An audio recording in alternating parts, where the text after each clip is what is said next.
Okay, we are trying again, and this time I'm using my phone because this is just pathetic. So we're ditching my laptop camera and we're now using my phone. So I will start at where I was. Make sure you catch the first video because I explain everything and start the book out, and I'm just going to start from where I ended up. So thanks for your patience.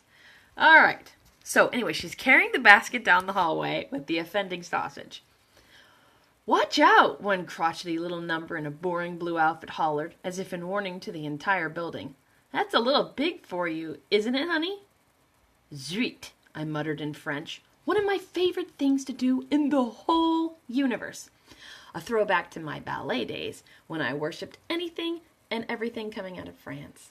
Unfortunately, now that I was over 3 years past my high school days, it seems that the only bit of the language I remembered was the swear words. Came in handy when you wanted to let off steam and not get into trouble. I pushed past Blue Scrooge and made my way down the row of numbered doors until I got to his room, number 46. I think I can, I huffed, as if I were a little Injun instead of a curvy, short-haired redhead with a basket as large as a 5-year-old balanced precariously in her arms. Oh, and an unsightly weenie-like sausage practically stuck in her left eye. Lifting a bright tomato-red stocking knee, I balanced the basket on it, feeling every bit of the cheap wicker poking me. If that put a run in my hose, I'd sue. I paid like $200 for this pathetic thing. The least they could do was give me a decent basket. His giant white door loomed in front of me. I knocked. A quiet male voice cleared his throat and called from inside, "Come in." My heart began running its own race inside of my chest, and it wasn't from the weightlifting I had just done down a mile's worth of hallway. I was about to meet the man I had seriously injured. The thing that was so my fault. I had no idea why I was even here. What was the point? He most likely hated my guts. He most likely hated my sausage. I hated my sausage. With an efficient twisting motion and a kick to the door that looked like something out of a Marvel movie, the heavy door betrayed my puny muscles by inching open a mere foot. Snorting like a miniature pony, I pushed into the room, basket out in front, face safely hidden behind the wiener. The guy said nothing, and I could only make out a blur through the cellophane, so I reluctantly set the thing down on the swivel table near his bed. Then I finally got a good look at his face. He was cute. Like 60s boy band cute. One eyebrow cocked. His big blue eyes and hair a little untidy, needing a trim. I hope he never ever trimmed it again.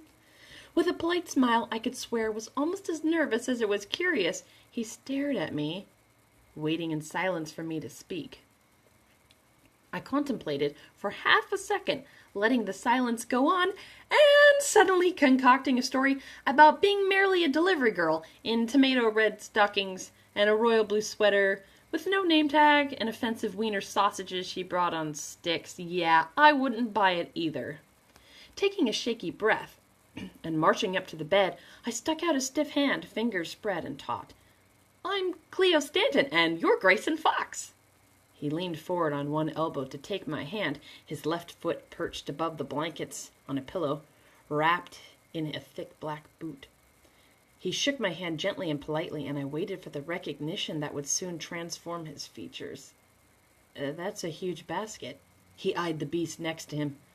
"I didn't expect anything after surgery number 3. He gave a polite chuckle that had no joy in it. "Who?" I winced. Swallowing, I repeated, "I'm Cleo Stanton." This time a flash of surprise passed over his handsome boyish features. I knew from looking him up beforehand that he was 25 years old, but he could easily have passed for younger, like myself. He had an innocent youthfulness to his face. "Oh."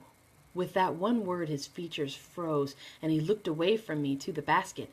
His hands twitched once and then went still, clasped in his lap. I sighed and slumped down on the edge of his bed at the foot. "Can I sit here?" Starting up a little in surprise, Grayson shook his head. I'd rather I crossed my legs and didn't move. He cleared his throat. I don't mind. He eyed me just a little warily before returning his gaze to the basket. Yeah, so I'm the one who screwed you over. I sighed heavily, one hand gripping the rail at the foot of the bed. Grayson's throat worked. What? That's okay? Third surgery, you said. I rubbed one eye. Jeez. Grayson sat up straighter, his back stiff like a plank of wood. So I came to apologize. My shoulders slouched, and I turned my own eyes at my monstrosity of a gift, since that seemed to be Grayson's favorite place to look. He swallowed.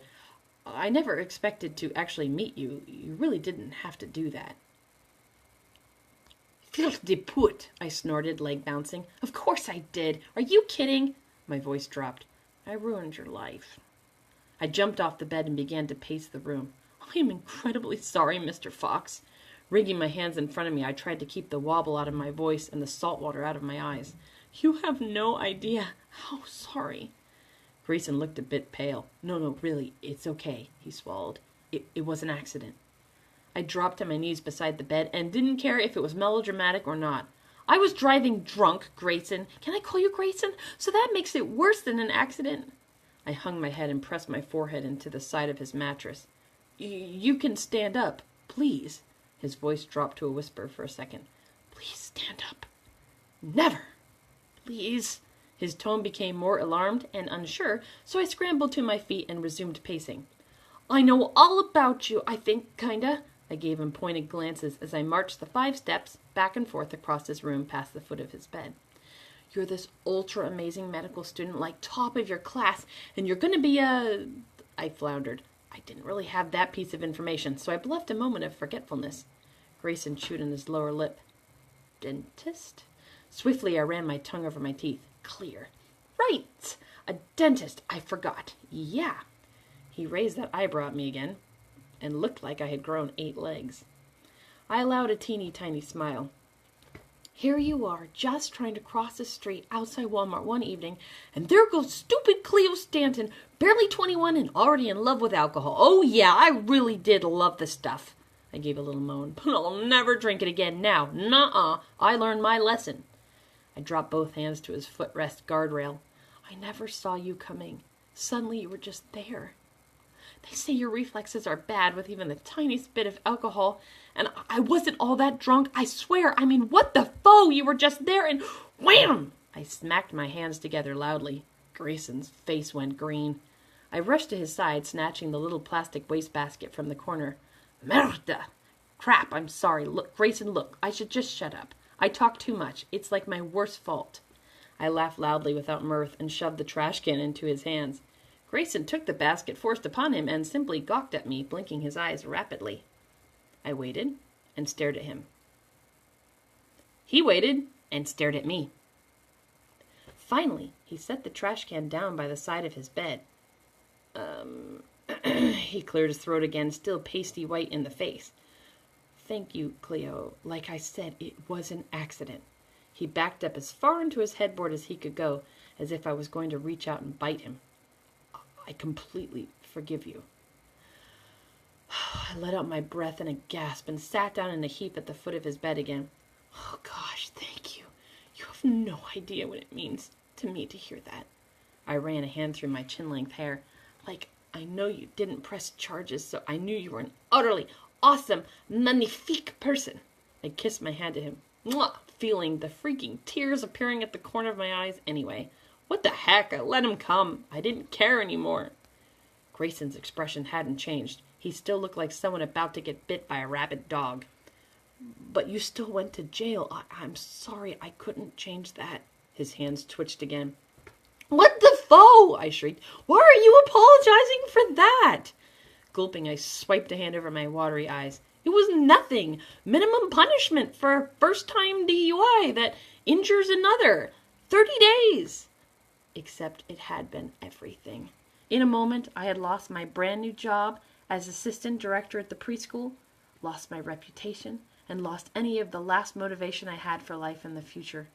If I hadn't been depressed enough, what with my traitorous bestie and roommate leaving me to marry her stupid boyfriend, abandoning me to pay the rent alone on our beautiful 1,000-square-foot apartment, and with all my school debt, then I had spent 30 days in jail.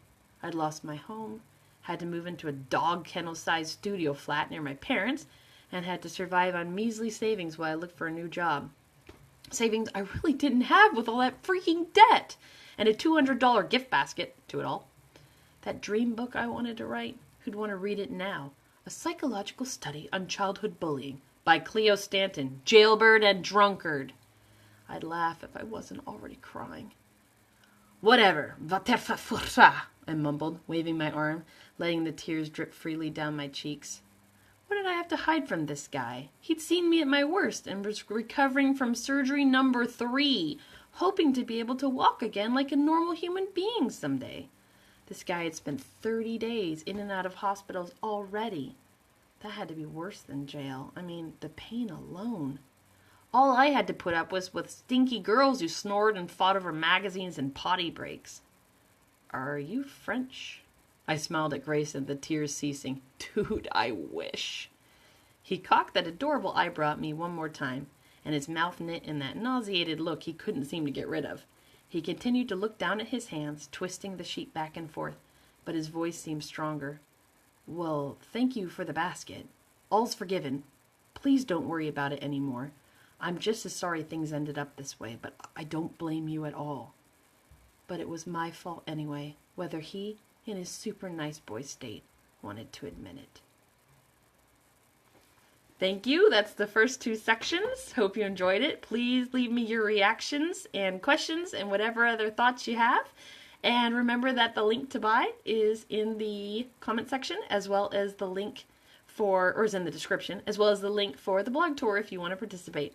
So thank you, and I hope this works, because I didn't hear anything from anyone, so I really hope I didn't just spend a whole bunch of time talking to myself. Thanks, and talk to you later.